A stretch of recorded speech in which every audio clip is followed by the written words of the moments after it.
hal-hal yang dilarang ketika sholat. Hal-hal yang dilarang ketika sholat atau di dalam sholat. Di buku halaman berapa?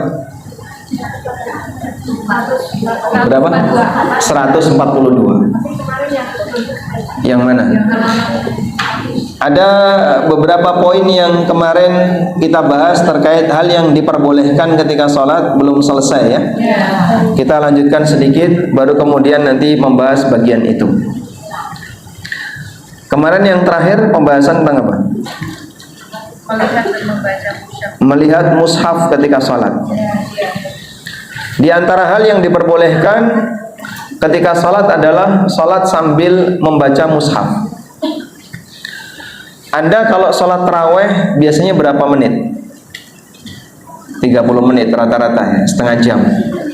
Kalau 45 menit udah protes, kelamaan pak, imamnya jangan itu, nanti kelamaan. Ada satu pengalaman, saya sholat di salah satu masjid dan ngimami selama 5 hari, kan per 5 hari ganti imam, per 5 hari ganti imam. Saya buat agak sedikit lama, lalu takmirnya bilang, ini mohon maaf, ada komentar dari ibu-ibu. Oh, yang komentar ibu-ibu, sholatnya jangan kelamaan. Cuman selisih 15 menit. Dari yang biasanya setengah jam, saya tambahkan agak lama dikit jadi 45 menit, selisih 15 menit. Itu komentarnya apa? Kelamaan. Padahal ngobrol 15 menit itu kurang. Karena saya yakin selesai sholat, begitu salam sholat tarawih terakhir, mereka nggak langsung bubar. Mereka masih santai di masjid, ngobrol di masjid. Itu bisa sampai 1 jam setelahnya baru pulang. Sehingga waktu itu dipakai sholat mereka nggak mau, kalau dipakai ngobrol kurang. Makanya sholat yang demikian cepat seperti ini atau yang demikian dibuat agak lambat, mereka protes. Nah, di antara karakter orang munafik dalam Al-Quran yang Allah sebutkan, orang munafik itu kalau sholat malas. Allah Subhanahu wa taala mengatakan di surat Al-Maun, fawailul lil musallin alladzina hum an salatihim, cilaka wong sing salat. Siapa itu? Alladzina hum an salatihim sahun, yaitu mereka yang lalai dalam salatnya. Lalai dalam salat bisa bentuknya ketika salat enggak khusyuk, ketika salat rukun dan syaratnya tidak terpenuhi dengan baik, dia masih tinggalkan bagian yang wajib. Bisa juga maknanya ketika sholat terlalu cepat, sehingga saat sholat dia seperti ayam mematuk. Allah Subhanahu wa taala juga sebutkan di ayat yang lain, wa idza qamu ilas salati qamu kusala yura'una an-nasa wa la yadhkuruna Allaha illa qalila. Kalau mereka melaksanakan sholat malas-malasan, yura'unan nas, sambil riak. Itu karakter orang munafik. Jadi kalau kita merasa berat untuk sholat, itu berarti ada bibit kemunafikan dalam hati kita. Maka kalau sholat dibuat lama dikit kok protes, jangan-jangan ini bermasalah. Kenapa? Ada bibit kemunafikan dalam hatinya. Nah, lalu ada pertanyaan, Pak, gimana kalau kita pengen sholat lama? Kan hafalan kita cuma sedikit, paling qul huwallahu ahad, inna a'tainakal kautsar, idza jaa nasrullah, al-falaq an-nas, mumet ning kono wae. Gimana bisa lama? Maka salah satu caranya adalah silahkan Anda sholat sambil buka mushaf. Nah, seperti ini ya, Anda bisa sholat sambil baca Quran seperti ini. Sehingga ketika Anda sedang berdiri sambil sedekap, Qurannya ditaruh di depan seperti ini, Qurannya di HP, lalu Anda baca. Begitu selesai, dapat 4-5 halaman, terus ditutup, masukkan ke kantong, rukuk. Boleh. Headset, pakai headset terus ngikutin, nggak boleh kayak gitu. Kalau dia nggak bisa baca Al-Quran, nanti didikte seperti itu bisa. Nanti ketika berdiri lagi, terus buka lagi. Nah, saat buka ketemu lagi baca. Dapat sekian halaman, tutup lagi, rukuk lagi, dan terus seperti itu. Boleh, sholat pakai kacamata boleh. Kacamatanya nggak najis kan? Tidak. Hah? Hanya sholat sunnah yang wajib hanya hafalan saja. Tidak boleh yang seperti ini. Ada lagi? Jadi kalau mau memperlama sholat ketika tahajud, ketika qiyamul lail, Anda bisa gunakan HP. Maka sholat sambil membaca dengan sangat lama, ya, sehingga bisa lebih merenungi isinya, bisa menggunakan HP. Karena hafalan kita terbatas. Begitu? Baik. Nah, ini yang disebutkan oleh penulis, melihat mushaf atau membacanya ketika sholat sunnah. Karena satu alasan, yaitu apa tadi? Butuh untuk membaca lebih panjang. Aisyah radhiyallahu anha pernah membaca ayat dari lembaran mushaf dalam sholat di bulan Ramadan. Qasim juga mengisahkan bahwa Aisyah pernah bermakmum kepada seorang budak yang dia membaca lembaran-lembaran mushaf. Budaknya namanya Zakwan. Aisyah punya budak lelaki namanya Zakwan. Zakwan ini ketika ngimami itu beliau sambil membaca lembaran mushaf. Sehingga sholat sambil membaca hukumnya boleh, tapi khusus sholat apa? Sunnah, seperti qiyamul lail. Maka kalau kita ingin berlatih sholat panjang, salah satu caranya adalah gunakan mushaf ketika sholat. Baik, sampai di sini selesai berkaitan dengan perbuatan yang diperbolehkan ketika sholat. Berikutnya kita beralih kepada perkataan yang diperbolehkan dalam sholat. Pertama adalah memperbaiki bacaan imam. Ketika Anda menjadi seorang makmum, kemudian memperbaiki bacaan imam, maka Anda boleh melakukannya. Ketika Anda bermakmum kepada perempuan yang lain dan tidak ada seorang lelaki di sekitar Anda, maka ketika imam salah atau lupa bacaan, Anda wajib memperbaiki dan membimbingnya, terutama jika kesalahan itu dapat mengubah makna. Diriwayatkan bahwa Abdullah bin Umar menceritakan, anna Nabiyya sallallahu alaihi wasallam shalla salatan faqara'a fiha falubisa alaihi. Nabi sallallahu alaihi wasallam pernah melakukan salat, lalu beliau membaca surat falubisa alaihi, terus keliru. Namanya manusia, hafalannya pasti ada batasnya, bahkan termasuk seorang Nabi. Sehingga Rasulullah SAW ketika itu membaca ayat Al-Quran lupa, ada bagian yang keliru. Falamman sarafa, begitu selesai sholat, di belakang beliau itu ada sahabat namanya Ubay bin Ka'ab, dan Ubay ini hafalannya banyak. Maka beliau tanya sama Ubay, "Shallaita ma'ana?" Kamu tadi ikut sholat? Iya. Ma mana'aka? Terus kenapa tadi diam saja? Wong saya keliru bacaannya kok nggak diluruskan. Ubay merasa segan karena mengoreksi bacaan Nabi Sallallahu Alaihi Wasallam. Baik, intinya di sini diperbolehkan untuk apa? Mengoreksi bacaan ayat Al-Quran yang keliru ketika dibaca oleh imam. Baik. Pak, kalau kita terlalu jauh gimana Pak? Ya, kalau terlalu jauh ya nggak perlu, karena nanti jadinya teriak-teriak. Tapi kalau Anda berada di belakang imam, di dekat imam, maka Anda bisa koreksi. Misalnya suami Anda jadi imam, terus baca qul huwallahu ahad salah, maka Anda bisa koreksi.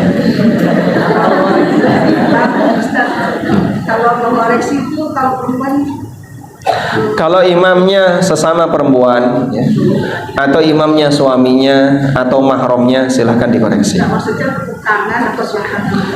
Ini ngoreksi kesalahan bacaan, ya, bukan ngoreksi gerakan. Nah, kalau ngoreksi gerakan, misalnya salah gerakan, maka koreksinya pakai apa? Nepuk tangan. Bisa nepuk paha atau nepuk tangan atau yang lainnya. Yang penting pokoknya bunyi plek gitu. Jadi dengan nepuk tembok juga boleh. Andai kan sebelah temboknya ini triplek door gitu. Kalau bacaan langsung. Oke. Kita lanjutkan. Selanjutnya, jika kesalahan yang dilakukan imam tidak sampai mengubah makna ayat, maka Anda sebaiknya tidak menegurnya. Misalnya imalah itu dibaca miring. Alhamdulillahirabbil alamin, Ar-Rahmanir Rahim. Nah, ada kayak gitu ya. Ini salah sebenarnya. Meskipun kesalahannya ringan. Namanya disebut dengan lahan khafi, salah yang ringan. Kalau seperti ini dibiarkan nggak apa-apa karena tidak sampai mengubah makna. Sekarang saya tulis. Kalau di sini, di sana nggak kelihatan ya. Ini saya kasih. Itu disebut dengan lahan. Disebut apa? Lahan. Lahan itu ada dua. Lahan bahasa Arabnya gimana Pak? La, ha, nun. Lahnun. Lahan itu ada dua. Ada lahan jali. Lahan jali. Jali bahasa Arabnya kayak gini, jaliyun. Lahan jali. Ini salah yang mengubah makna. Kesalahan yang mengubah makna. Sudah? Untuk lahan jali, jika terjadi pada Al-Fatihah, Al-Fatihah dalam sholat hukumnya apa? Rukun. Nah, rukun sholat ya. Jika lahan jali terjadi pada Al-Fatihah, maka nasib sholatnya gimana? Sholatnya batal. Ini nggak boleh diremehkan. Makanya yang nggak bisa baca Fatihah harus ngakui, saya nggak bisa baca Fatihah yang benar. Dia harus ngakui dan mau belajar. Karena kalau sampai dirawati, sudah tahu nggak bisa, tetap dirawati, dibiarkan saja, ya berbahaya. Nasib sholatnya bisa batal. Contohnya ya. Iyyaka na'budu wa iyyaka nasta'in. Iyyaka dibaca apa? Iyyaka. Karena lidah Jogja, ya dibaca za. Seperti ini termasuk lahan jali.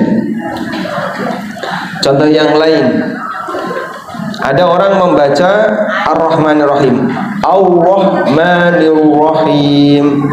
Ini jadinya nggak ada huruf ro-nya di situ, hurufnya ro-nya hilang. Ar-Rahmanir Rahim. Ini lahan jali, dan lahan jali seperti ini bisa membatalkan sholat. Suami jika lahan jali nggak boleh jadi imam, karena nanti istrinya yang bisa sholat dengan benar batal sholatnya. Maka yang tidak bisa baca Fatihah dengan benar dalam kondisi salahnya mengubah makna wajib belajar. Termasuk ngalai ya. Iyyaka na'budu wa iyyaka nasta'in. Nasta'in masuk angin jadi. Ini tidak boleh karena tidak ada huruf nga, adanya huruf a. Nih. Walazzolin. Tadi walazzolin pakai za, padahal huruf bo. Yang kedua, selain Al-Fatihah. Selain Al-Fatihah. Al-Fatihahnya udah benar Pak, alhamdulillah. Tapi kalau selain Al-Fatihah salah. Nah, kalau seperti ini salat tetap sah. Karena baca selain Al-Fatihah hukumnya apa? Sunnah. Sehingga kalaupun salah dianggap tidak baca. Baik. Kemudian ada lahan jenis yang kedua yang disebut dengan lahan khafi. Khafi. Lahan khafi kebalikannya, kesalahan ringan. Khafi artinya apa? Ringan. Berarti tidak mengubah makna. Kalau lahan khafi yang tidak mengubah makna, baik terjadi pada Al-Fatihah maupun surat lainnya, ini tidak membatalkan sholat, tidak batal sholat, sehingga insya Allah sholatnya tetap sah. Baik, tapi kalau bisa disempurnakan, sehingga bagi mereka yang bacaan Qur'annya masih di angka di bawah rata-rata, tolong jangan biarkan. Saya malu ya Pak, sudah tua, malu yang buruk seperti ini ya, sehingga dia merasa bahwasanya dia sudah senior dari sisi usia, tapi ada bagian kewajiban yang harus dia tunaikan, yaitu ilmu wajib, cara membaca Quran dengan benar.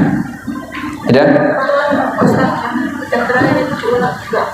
Ini tidak perlu diulang. Maksudnya Al-Fatihah. Meskipun Al-Fatihah, tapi kesalahan ringan. Misalnya kesalahan ringan dalam Al-Fatihah, Alhamdulillah, alhamdu. Jadi dal seperti dal, insya Allah tidak apa-apa. Waladdallin, dolin jadi dolin. Ini masuk kategori kesalahan ringan. Ya. Nah, kesalahan ringan ini tidak mengubah makna karena hurufnya mirip-mirip, masih di huruf mirip. Nah, selanjutnya ya. Nah, kalau ketemu imam yang salah seperti itu, Anda jangan diamkan. Diapain Pak? Diingetin. Sehingga kalau dia salahnya salah jali, ganti huruf, atau menghilangkan huruf, atau apa lagi, mengubah teks dan seterusnya, dan Anda hafal, wajib diingatkan. Misalnya wattini wazzaitun wa turi sinin wa hadzal baladil amin laqad khalaqnal insana fi ahsani taqwim summa radadnahu asfala safilin illal ladzina amanu wa 'amilus solihati wa tawasaw bil haqqi wa tawasaw. Ada nggak kayak gitu? Harusnya gimana? Illal ladzina amanu wa 'amilus solihati. Nah, kalau Anda mendengar illal ladzina amanu wa 'amilus solihati wa tawasaw bil haqqi wa tawasaw bis sabr, ini pindah surat terus diingatkan karena ini mengubah makna. Baik, kita lanjutkan. Berikutnya yang boleh dilakukan adalah mengulang-ulang ayat tertentu ketika sholat. Abu Dzar radhiyallahu anhu meriwayatkan bahwa Rasulullah sallallahu alaihi wasallam membaca sebuah ayat dan mengulang-ulangnya sampai pagi. Padahal itu dilakukan ketika tahajud. Coba Anda buka surat Al-Maidah ayat 118. Akhir dari surat Al-Maidah. In tu'adzibhum fa innahum 'ibadu wa in taghfir lahum fa innaka antal azizul hakim. Sudah? Coba dibuka surat Al-Maidah ayat 118. Ketemu? Nah, Abu Dzar menceritakan suatu malam Rasulullah sallallahu alaihi wasallam sedang melaksanakan tahajud. Lalu beliau membaca surat Al-Maidah hingga sampai pada firman Allah Ta'ala, in tu'adzibhum fa innahum ibadu wa in taghfir lahum fa innaka antal azizul hakim. Itu beliau ulang-ulang sampai subuh. Kenapa beliau ulang-ulang? Beliau meresapi maknanya sambil memikirkan nasib umatnya. Coba lihat ayat itu berbunyi apa? In tu'adzibhum, ya Allah, jika engkau menyiksa mereka umatmu, jika Allah engkau menyiksa mereka para hambamu, fa innahum ibaduk, sesungguhnya mereka tidak lain hanyalah hamba-Mu. Wa in taghfir lahum, dan kalau Engkau mengampuni mereka, fa innaka antal azizul hakim, sesungguhnya Engkau zat yang maha perkasa lagi maha bijaksana. Allah punya hak untuk tidak mengampuni hambanya walaupun hambanya berbuat dosa. Sehingga Nabi SAW teringat nasib umatnya yang mungkin banyak berbuat dosa, mungkin banyak belanja, mungkin banyak jalan-jalan. Mereka mungkin sudah sering kajian tapi tidak ada perubahan. Misalnya ya, ini bukan dalam rangka untuk menyinggung siapapun ya, tapi menyinggung kita semuanya. Maka beliau mengharap kepada Allah Ta'ala semoga umatnya tidak dihukum oleh Allah. Maka diulang-ulanglah ayat ini sampai subuh. Baik, Masruq juga mengisahkan bahwa Tamim bin Aus Ad-Dari mengulang-ulang ayat berikut ketika sholat. Di surat Al-Jathiyah ayat 21. Demikian pula ada sebagian orang yang mengulang-ulang ayat yang lain ketika sholat. Jadi mengulang-ulang seperti ini tidak dilarang. Maka satu ayat di bulan baleni itu tidak dilarang. Kadang kita menjumpai imam seperti itu ya, sudah dibaca lagi. Boleh nggak kayak gitu? Boleh. Selanjutnya, menangis dan merintih.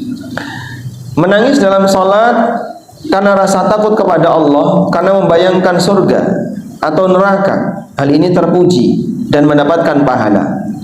Hal itu juga tidak membatalkan sholat.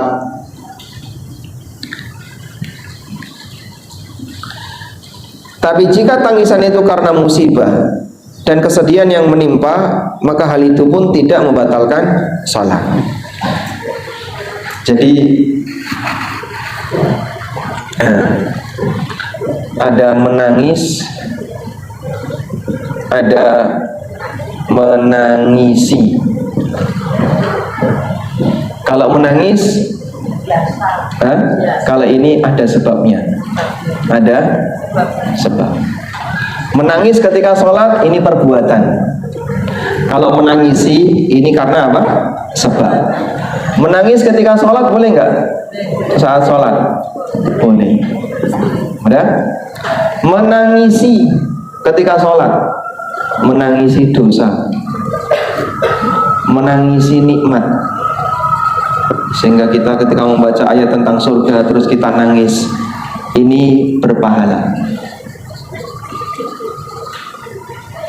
Menangisi ketika sholat karena punya masalah, berpadu karo bojone, terus sholat lalu nangis, ini hukumnya apa? Boleh, tapi rano ganjarane. Ini boleh alias tidak batal sholatnya. Anda yang mana? Nomor 1 atau 2? Ya? Yang sering terjadi yang mana? 1 atau 2? Yang 2. Coba naikkan dari yang 2 ke yang 1. Jadi kita sholat sambil menangisi dosa-dosa yang kita kerjakan, menangisi kesalahan yang kita lakukan, takut kepada neraka. Itulah nangis yang bisa memadamkan neraka. Ada beberapa amalan yang kata Nabi SAW bisa memadamkan neraka.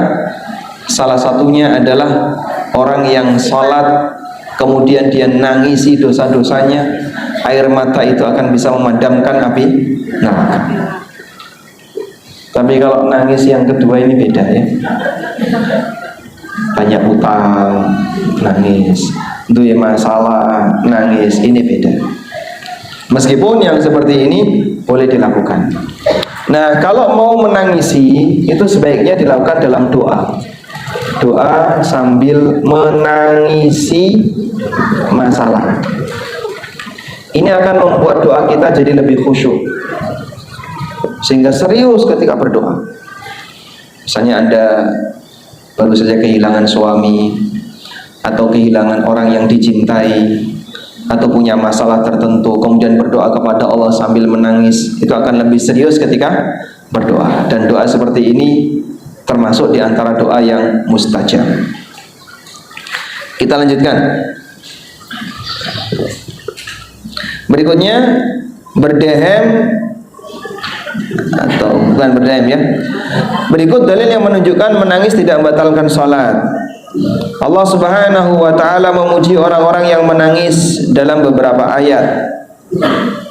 Juga diriwayatkan dari Abdullah bin Shikhir, ataitun nabiyya sallallahu alaihi wasallam wa huwa yusalli wa li jawfihi azizun ka azizil mirjal. Aku pernah mendatangi Nabi sallallahu alaihi wasallam ketika beliau sedang salat dan ada gemuruh di dada Nabi sallallahu alaihi wasallam seperti panci umum, bluguduk. Jadi beliau ketika nangis sampai apa? Terisak-isak. Ya. Orang terisak-isak itu kan seperti nggodok banyu umum. Gemuruh seperti itulah yang dirasakan oleh Abdullah bin Shikhir ketika melihat Rasulullah sallallahu alaihi wasallam menangis ketika salat. Demikian pula diriwayatkan dari Ibnu Umar bahwa ketika Nabi sallallahu alaihi wasallam sedang sakit parah sehingga beliau tidak bisa ngimami salat, maka beliau perintahkan agar menyuruh Abu Bakar jadi imam. Tapi Aisyah mengatakan, innahu rajulun raqiq idza qara'a ghalabahul buka. Abu Bakar itu orangnya hatinya gampang luluh. Begitu sedikit baca Quran langsung nangis. Sehingga Abu Bakar termasuk di antara orang yang baka. Baka itu gampang nangis. Dan masih banyak dalil yang lainnya. Selanjutnya, meniupkan nafas di tengah sholat. Abdullah bin Umar meriwayatkan pernah terjadi gerhana matahari di masa Rasulullah sallallahu alaihi wasallam. Thumma nafakha fi akhir sujudihi. Faqala uf. Nabi sallallahu alaihi wasallam ketika ngimami salat gerhana, beliau ketika sujud yang terakhir, beliau itu mengeluarkan nafas. Mungkin yang dimaksud di sini adalah faqala uf. Beliau membuang nafas agak besar, kayak orang nyebul, seperti orang nyebul. Dan itu ketika sholat. Di sujud yang terakhir beliau seperti meniup. Thumma qala, kemudian Nabi SAW mengucapkan, Rabbi alam ta'idni alla tu'adzibahum wa ana fihim. Ya Allah, bukankah engkau telah menjanjikan kepadaku engkau tidak akan menghukum mereka sementara aku sedang bersama mereka. Sehingga Rasulullah SAW mohon ampunan kepada Allah Subhanahu wa taala. Selanjutnya, berdehem ketika sholat. Berdehem ketika sholat tidak termasuk kategori berbicara. Maka saat ada orang yang datang kemudian dan itu sedang sholat, hukumnya boleh. Ceritanya begini ya. Ada sholat jamaah, lalu di tengah sholat jamaah ada salah satu yang bersin, wahing. Kemudian ketika dia bersin, dia mengucapkan alhamdulillah. Di sampingnya ada Muawiyah bin Abil Hakam. Muawiyah bin Abil Hakam ini kemudian mengucapkan yarhamukallah. Maka para sahabat melirik ke arah Muawiyah. Maka kemudian Muawiyah mengatakan, "Madza tanduruna ilayya?" Ngapa kok melirik-lirik aku? Itu sedang sholat jamaah. Akhirnya semuanya pada berdehem. Maksudnya mengingatkan jangan rame. Tapi malah makin rame. Para sahabat banyak yang berdehem. Nah, kemudian selesai sholat, Rasulullah SAW tanya, siapa yang tadi bicara? Ana ya Rasulullah. Lalu Nabi SAW menyampaikan hadis di situ ya. Innahu la yasluhu fiha syai'un min kalamin nas. Kalau lagi sholat itu nggak boleh bicara. Nah, yang dilarang siapa? Muawiyah bin Abil Hakam. Sementara sahabat yang berdehem tidak dilarang. Sehingga sebatas dehem itu itu tidak membatalkan sholat. Baik.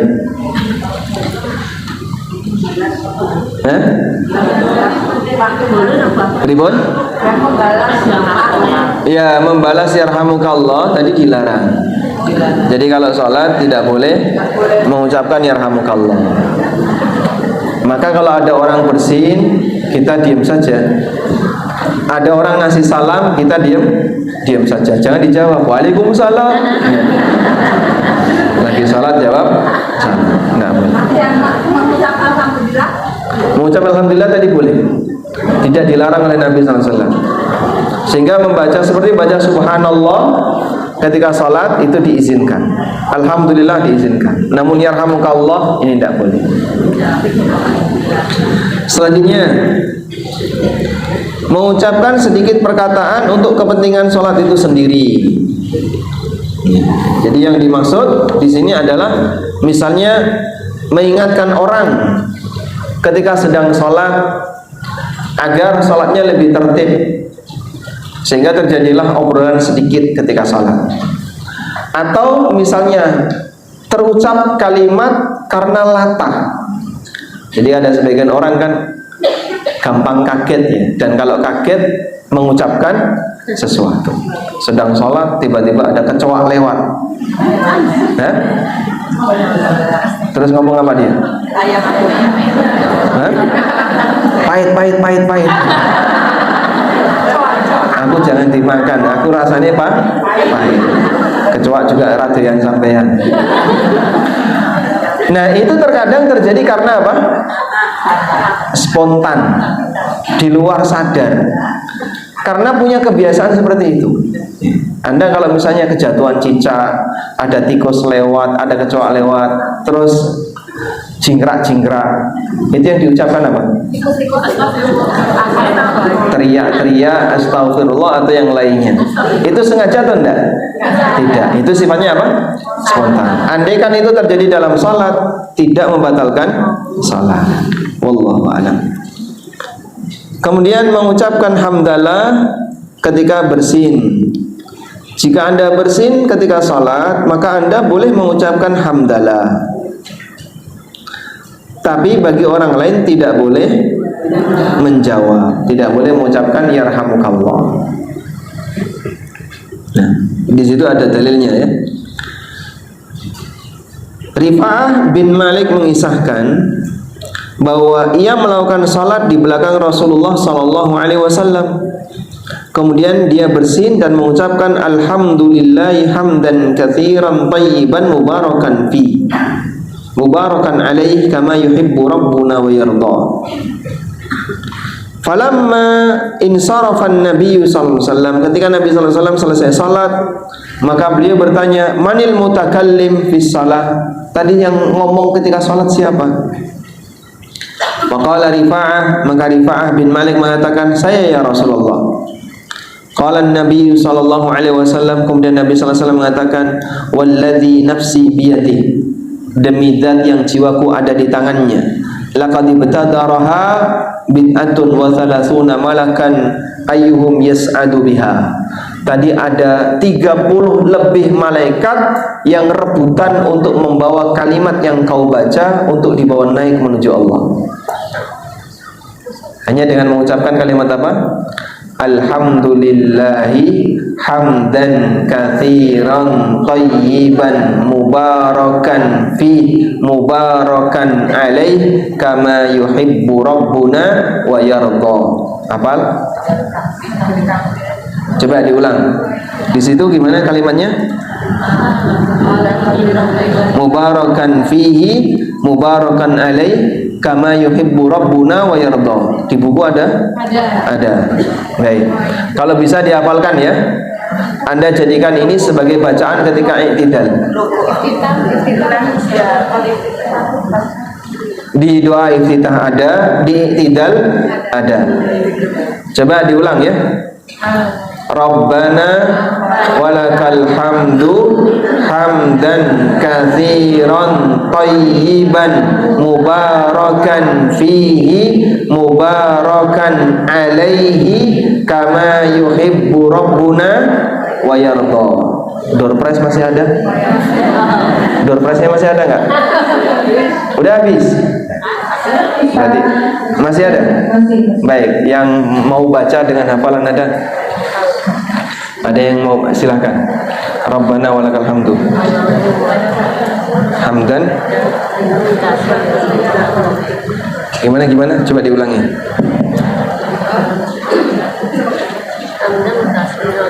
Rabbana walakal hamdu kama Hamdan katsiran thayyiban kama yuhibbu Rabbana wa yarda.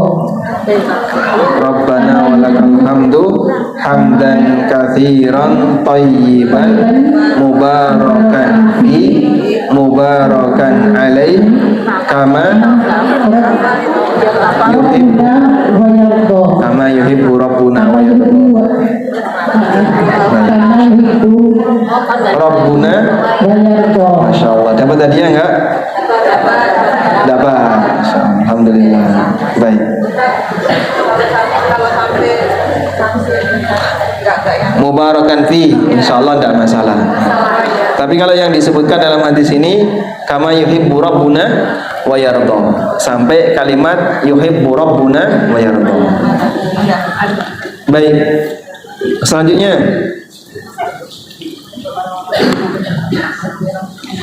mengucapkan hamdalah pada saat sholat ketika mengalami atau melihat sesuatu yang menggembirakan. Sahal bin Sa'ad mengisahkan bahwa satu hari Rasulullah Sallallahu Alaihi Wasallam pergi mendatangi Bani Amr bin Auf untuk mendamaikan konflik yang terjadi antara mereka. Abu Bakar menggantikan beliau sebagai imam sholat. Ketika sholat sedang berlangsung, Rasulullah Sallallahu Alaihi Wasallam datang. Maka Abu Bakar mundur dan mempersilahkan Rasulullah untuk maju ke depan. Tetapi beliau memberi isyarat agar Abu Bakar tetap di tempatnya. Maka Abu Bakar mengangkat tangan dan memuji Allah untuk kehormatan yang diterimanya dari Rasulullah SAW. Jadi Abu Bakar jadi imam. Ketika Nabi SAW datang, Abu Bakar mundur. Tapi Nabi SAW minta kamu saja di depan. Abu Bakar angkat tangan, Alhamdulillah. Terus lanjut salat. Dan hadisnya sahih, sehingga ini jadi dalil bahwa diperbolehkan untuk membaca Alhamdulillah sekiranya ketika kita dalam sholat melihat sesuatu yang menggembirakan. Misalnya ya, Anda sedang sholat, sedang baca Fatihah, ting dong, paket, Alhamdulillah, kirimane wis teko.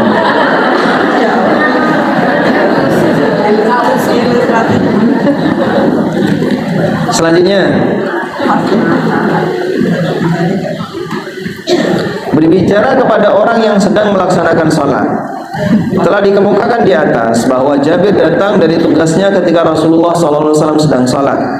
Ia berbicara kepada Rasulullah SAW, namun beliau menjawabnya dengan isyarat. Jadi mengajak bicara orang sholat itu boleh, tapi yang sholat tidak boleh jawab. Yang dimaksud di poin ini adalah mengajak bicara orang yang sedang sholat. Sehingga misalnya, apa? Nanya rakaat keberapa? Aisyah radhiyallahu anha itu pernah sedang sholat gerhana, lalu datang Asma dengan Aisyah apanya? Saudara sebapak. Asma itu saudara sebapak. Asma tanya, ini sholat apa? Aisyah isyarat. Maksud isyarat ini apa? Lihat ke atas. Akhirnya Asma melihat ke atas. Oh, sedang gerhana. Sehingga tanya kepada orang yang sholat boleh. Misalnya Anda sedang sholat, suami Anda tanya, "Mah, kunci di mana?" Kalau Anda misalnya bisa bicara dengan bahasa isyarat orang bisu, suami paham, oh neng kono, neng pawon. Kok bisa seperti itu? Boleh. Yang penting apa tidak? Baik. Atau misalnya Anda sedang sholat, lalu suami datang, "Mah, juk duit." Dikeluarkan ATM. Boleh? Boleh.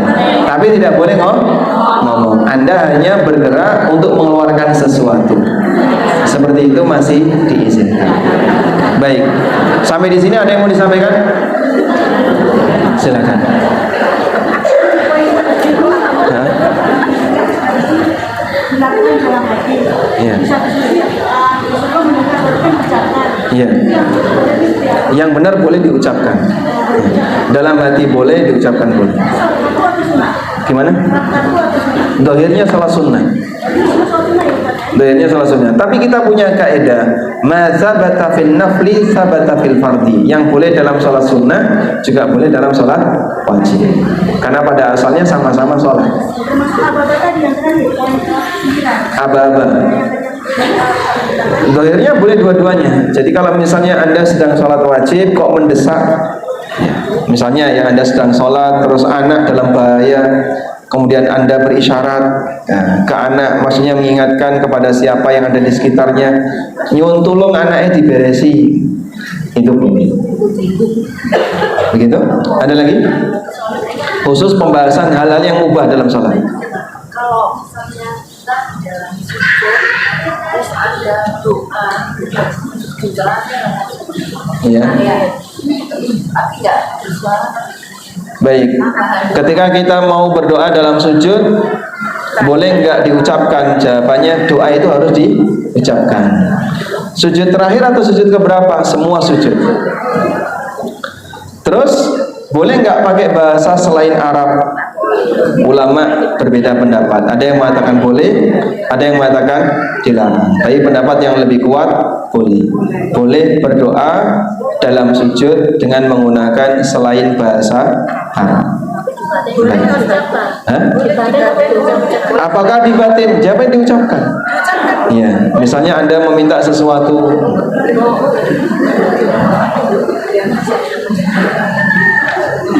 Baik. Kita bahas doa ya.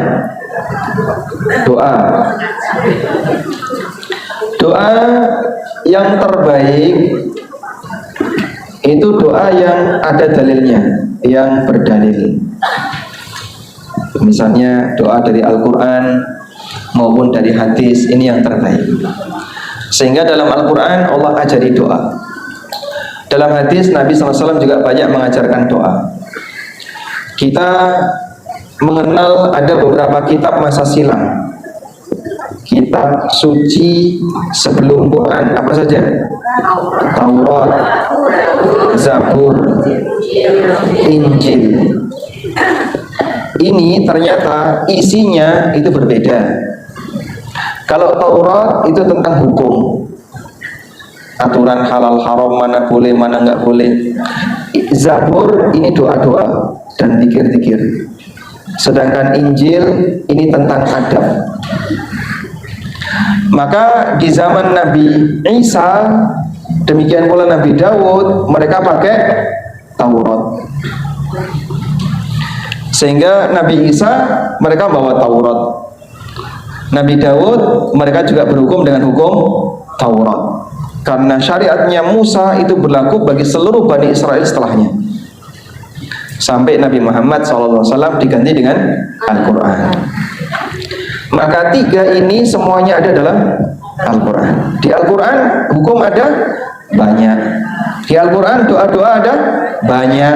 Di Al-Quran apakah ada adab? Banyak. Bagi mereka yang mau mempelajari, semuanya ada. Sehingga kelebihan yang Allah berikan kepada Nabi-Nya SAW yang ada dalam Taurat, dalam Injil, maupun Zabur, semuanya ada dalam Al-Quran. Anda bisa berdoa dalam Al-Quran, membaca doa dalam Al-Quran, dan itulah doa yang terbaik karena Allah yang ngajari. Kemudian doa yang kedua adalah doa pakai bahasa Arab tapi tidak berdalil. Tidak berdalil. Maksudnya gimana Pak? Ya misalnya diajari oleh seorang kiai, diajari oleh seorang ustadz, kamu baca doa ini. Tapi doa itu tidak ada dalilnya. Boleh nggak dibaca? Boleh. Pertanyaannya, kalau dalam sholat boleh nggak ini dibaca? Hah? Boleh nggak ini dibaca? Dalam sholat? Boleh. Boleh. Karena tidak disyaratkan dalam berdoa harus berdalil. Nabi SAW cuma meminta perbanyak doa ketika sujud. Beliau tidak memerintahkan harus berdalil. Yang kedua, selain bahasa Arab, ya, tentu saja tidak ada dalilnya. Boleh nggak ini dalam sholat? Sebagaimana ini boleh dalam sholat, ini juga boleh dalam sholat. Apa bedanya? Sama-sama nggak ada dalilnya. Tapi Pak, ini kan bahasa Arab. Nah, bagi orang Arab, ngomong Arab apakah itu Al-Quran? Tidak. Orang Arab konser ya pakai bahasa Arab. Jadi grup band orang Arab itu kalau konser pakai bahasa Arab. Biduan Arab ya pakai bahasa Arab. Maka meskipun bahasa Arab bagi orang Arab itu obrolan biasa, ucapan manusia. Paham ya?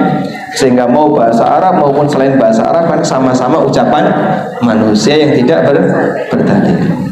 Maka berdasarkan alasan ini, sebagaimana orang boleh berdoa dengan menggunakan bahasa Arab yang tidak ada dalilnya dalam sholat, maka juga boleh berdoa dengan selain bahasa Arab yang juga tidak ada dalilnya untuk dilakukan dalam sholat. Insya Allah paham? Atau berdoa dalam sujud itu tapi berjamaah, kalau imamnya sudah bangun dia masih. Nah, ketika kita berdoa dalam sujud, karena kita sholat jamaah, imamnya sudah bangun, terus kita doanya belum beres, maka yang benar gimana? Menyelesaikan doa atau ikut imam? Ikut imam, karena Anda sedang sholat berjamaah. Sehingga terus nanti doa saya gimana Pak? Bisa dibaca ketika sholat sunnah. Kalau sholat sunnah mau selama apapun silahkan. Tapi kalau sholat wajib harus ngikuti imam. Maka sebuah kesalahan apabila ada orang sholat wajib tapi dia tidak ikut imam karena menyelesaikan doa. Coba bayangin ya, andaikan dalam satu masjid seperti ini, terus masing-masing punya doa dengan kepanjangan yang berbeda-beda, dengan panjang yang berbeda-beda, maka nanti kan sujudnya jadi kayak gini, sujud orang bangkit, jadi nggak karuan. Keseragaman dalam sholat jamaah itu penting. Makanya Nabi SAW perintahkan kalau imamnya sujud, lakukan sujud, imamnya bangun, lakukan bangun. Baik, cukup insyaallah. Sekarang kita beralih ke yang berdalil itu maksudnya yang ada perangnya. berdalil itu yang ada dalam Al-Quran maupun hadis sahih. Sebutkan contoh doa dalam Al-Quran. Angkat tangan dulu, angkat tangan dulu. Gimana? Rabbana atina fid dunya hasanah wa fil akhirati hasanah wa qina adzabannar. Ini ada di surat Al-Baqarah. Baik, yang jawabannya jadi nggak ada door prize. Sebutkan contoh doa dalam Al-Quran yang lain. Rabbana dzalamna anfusana wa illam taghfir lana wa tarhamna lanakunanna minal khasirin. Rabbana hab lana min azwajina wa dzurriyyatina. Ini ada di surat Al-Furqan. Jadi ada banyak sekali doa dalam Al-Quran. Nah kayak gitu kok kesulitan. Aku Arab dongo kesulitan, dongo aku bingung. Dalam Quran itu banyak sekali. Maka silahkan berdoa apapun yang ada dalam Al-Quran. Baik, sekarang kita beralih ke hal-hal yang dilarang dalam Al-Quran, dalam salat. Berikut ini adalah beberapa yang dilarang untuk dilakukan ketika salat. Yang pertama, berkaca pinggang, meletakkan tangan di pinggang. Abu Hurairah mengatakan nahan Nabi sallallahu alaihi wasallam anil khasri fis salat. Nabi SAW melarang orang berkaca pinggang ketika salat. Malang kerik ya.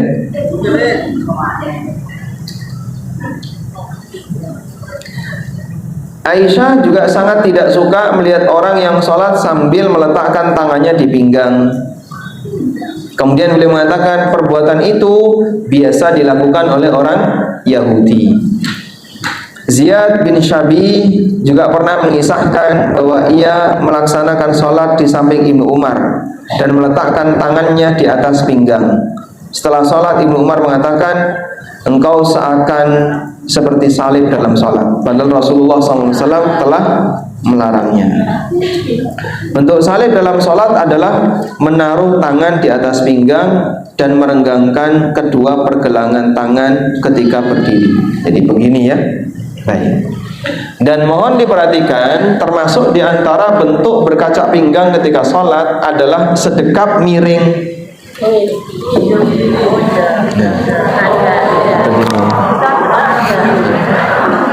Ya, termasuk.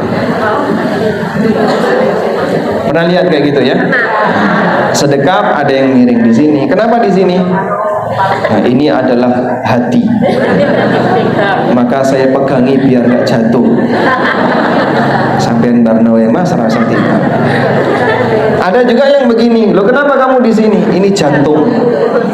Sehingga saya akan merasakan detak jantung ketika saya sholat. Lah bingung, yang sebelah kanan begini, sebelah kiri begini, sikut-sikutan jadi. Ini termasuk apa tadi? Berkaca pinggang ketika sholat. Sehingga orang yang sholat kanan dan ke kiri ini kesalahan dan melanggar hadis Nabi Sallallahu Alaihi Wasallam. Berikutnya, memandang ke atas, sholat sambil dongak hukumnya nggak boleh. Anda lihat ancamannya ya.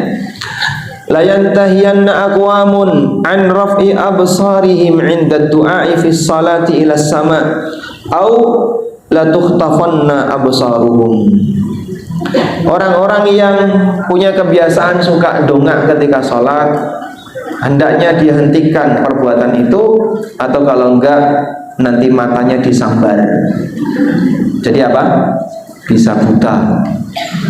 Sehingga Allah kasih ancaman, Nabi SAW ngasih ancaman, orang yang ketika sholat dongak-dongak itu nanti bisa matanya dibuat buta. Nggak boleh. Jadi khusyuk itu nunduk, bukan dongak. Merem makruh. Kalau merem itu makruh. Bukan sebab mustajab doa ketika berdoa dongak. Jadi berdoa itu sambil nunduk, menunjukkan kita khusyuk di hadapan Allah, bukan dongak. Nah, kalau kita dimarahi, arah pandangan kita kemana? Kenapa? Takut dan merasa bersalah.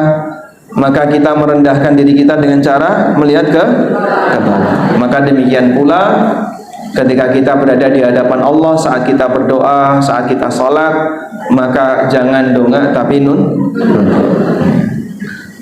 Misalnya suami Anda marah, kemudian Anda menunduk. Ini namanya wanita.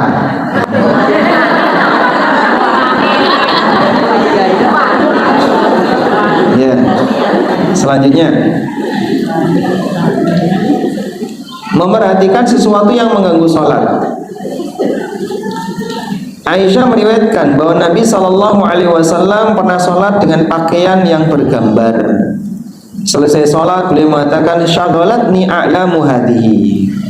Corak di pakaian ini tadi mengganggu saya. Idhabu biha ila Abi Jaham. Tolong kembalikan ke Abu Jaham, waktuni bi ambijaniyah, dan datangkan kepadaku, bawakan kepadaku pakaian yang polos, yang tidak bercorak. Jadi masya Allah, sampai corak-corak itu ganggu Nabi Sallallahu Alaihi Wasallam, sehingga beliau minta ditukar dengan kain polos. Kita kan tidak ya. Mukna itu masya Allah, mukna Hello Kitty. Kalau nggak Hello Kitty, Frozen. Habis Frozen food. Lah kok mukna diisi kayak gitu, apa nggak ganggu gitu? Jadi dilatih ya, anak-anak, kalau Anda belikan mukna, carikan yang apa? Polos, hitam atau putih atau warna yang lain. Jangan warna-warni. Apalagi misalnya mukna dengan aneka warna yang bisa membuat mata itu nggak bisa fokus. Polkadot, ya. Terlalu banyak titik. Itu kalau dipandang kadang kan titik itu membesar, mengecil, membesar, mengecil. Terus menimbulkan bias. Nah itu ganggu ketika sholat. Nah, manusia nggak boleh, makhluk hidup tidak boleh dipakai sholat. Ya, gambar boneka, gambar orang itu tidak boleh ya. Gambar tokoh-tokoh kartun itu tidak boleh. Selanjutnya menoleh ketika sholat. Nabi SAW pernah ditanya oleh Aisyah tentang menoleh ketika sholat. Lalu beliau mengatakan, "Waqtilasun yakhtalisuhu syaitanu min sholatil abdi." Menoleh ketika sholat adalah curian. Setan mencopet sholatnya orang ini, sehingga pahalanya jadi berkurang karena dicopet oleh setan.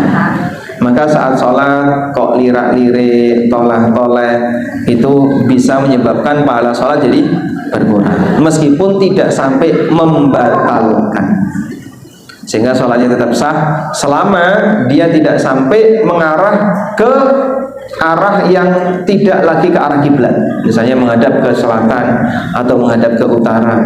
Kalau sampai seperti itu, sholatnya batal. Selanjutnya melakukan tasbih. Tasbih itu kayak apa, Pak? Nah, seperti ini ya. Namanya apa ini? Menghilangkan jari-jari. Menyela jari-jari. Menyela jari-jari. Namanya apa? Tasbih. Namanya tasbih. Wa syabbaka, dari kata syabbaka yusyabbiku.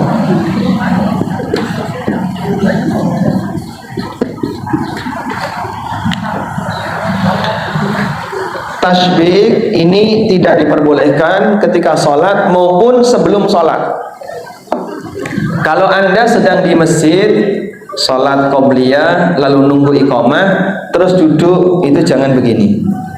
Nah, seperti ini dilarang oleh Rasulullah SAW. Coba lihat ini hadisnya. Dari Abu Hurairah radhiyallahu anhu, Nabi SAW bersabda, "Idza tawadda'a ahadukum fi baitihi thumma atal masjidah."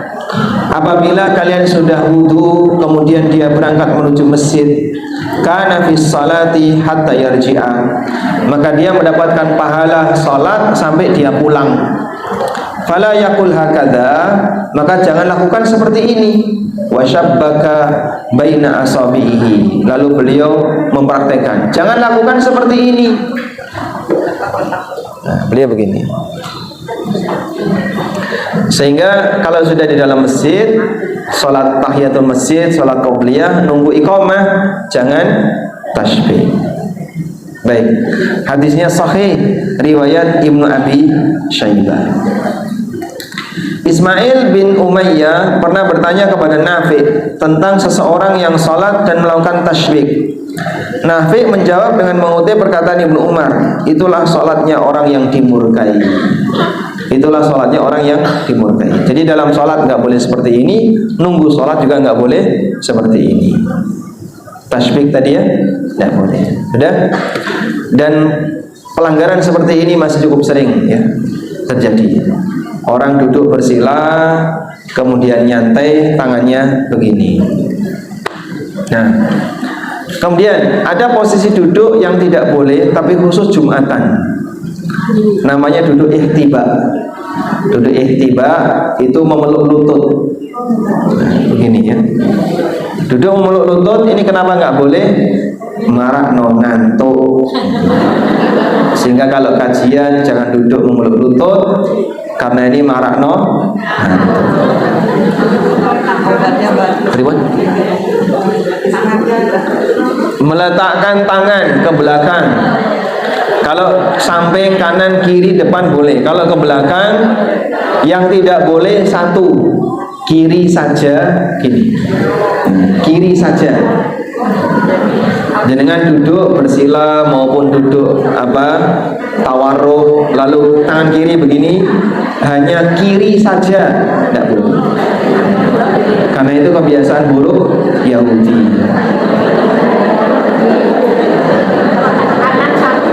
Kalau dua-duanya boleh, kanan saja boleh. Kalau kiri saja begini, enggak boleh. Sudah? Jangan dipraktekkan ya. Itu ngasih contoh ya. Oh, cekap. Selanjutnya ini masih banyak ya. Dan waktunya mau habis, jadi kita selesaikan sampai nomor 7. Berikutnya, menyembunyikan jari. Cetak-ceduk. Jika hal itu dilakukan sedikit saja dalam sholat, hukumnya makruh karena mengganggu sholat. Apabila berulang-ulang, maka hukumnya haram dan termasuk tindakan bermain-main ketika sholat. Syu'bah, pelayan Ibnu Abbas, pernah melaksanakan sholat di samping Ibnu Abbas. Di tengah sholat dia membunyikan jarinya, ceduk. Setelah sholat Ibnu Abbas berkata, apakah kau punya ibu? Engkau membunyikan jari-jarimu sedangkan engkau tengah melaksanakan sholat. Jadi mungkin beda dengan tasbih. Kalau tasbih cuman seperti ini saja, tanpa dibunyikan. Ya. Kalau tasbih tanpa dibunyikan. Kalau cetak-cetik ini membunyikan. Jadi ada orang yang punya kebiasaan seperti itu, sampai kalau nggak kayak gitu rasanya gatel, iya. Karena kebiasaan. Jadi kalau nggak seperti itu rasanya gatel. Nah, kalau dilakukan di luar sholat nggak masalah, terserah ya. Tapi kalau dalam sholat kretek, nah itu nggak boleh. Karena seperti ini terhitung sebagai main-main ketika sholat. Ibnu Abbas mengingkari dengan keras praktek seperti ini. Baik. Berikutnya, menjadikan pakaian sebagai selimut dan meletakkan tangan di dalamnya, kemudian rukuk dan sujud dalam keadaan seperti itu. Ini saya nggak bawa jaket ya. Kalau bawa jaket bisa praktek nih. Ini yang disebut dengan as-sadl ketika sholat. Sadl adalah menjadikan pakaian sebagai selimut dan meletakkan tangan di dalamnya, kemudian rukuk dan sujud dalam keadaan seperti itu. Jadi yang dimaksud sadl ketika sholat itu kayak gini.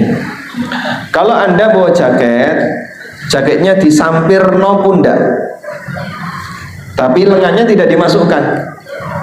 Nah, terus ditutup, tapi tidak dikancing, enggak? Nah, sholat seperti itu hukumnya makruh. Itu yang dimaksud dengan sadel. Ya. Nah, biar nggak sadel, masukkan tangan di lengan. Kalau dimasukkan tangan di lengan, boleh. Jadi dulu orang itu ketika sholat kainnya balutkan di badannya, dibalutkan di badannya sehingga dia tangannya ini rukuk, sujud semuanya di dalam. Ini menyebabkan ketika dia sholat terbatas gerakannya. Nah, kalau orang melakukan praktek sadel seperti tadi menyebabkan jadi tangannya geraknya terbatas, dilarang oleh Rasulullah SAW. Coba kita lihat di definisinya. Sadel adalah menjadikan pakaian sebagai selimut dan meletakkan tangan di dalamnya, kemudian rukuk dan sujud berada di dalam selimut tadi, berada di dalam kain tadi. Jadi kainnya dibalut-balutkan di badan. Udah? Oleh karena itu, kalau pakai mukna, walaupun mukna satu los, ada ya, yang dari atas sampai bawah, maka dikasih ruang untuk bagian tangan agar nanti ketika sujud tidak tertahan. Kalau angkat tangan bisa angkat tangan, walaupun muknanya los. Ada mukna yang terpisah atas bawah sehingga lebih gampang. Ada mukna yang los, dua-duanya boleh. Yang penting yang los jangan cuma los, tapi tempat tangan nggak ada. Nanti jadinya seperti orang sadel. Wallahu a'lam. Baik, mungkin itu yang bisa kita sampaikan. Masih ada beberapa poin di sini sampai 23 poin ya. Sampai 23 poin. Insya Allah akan kita bahas di pertemuan berikutnya.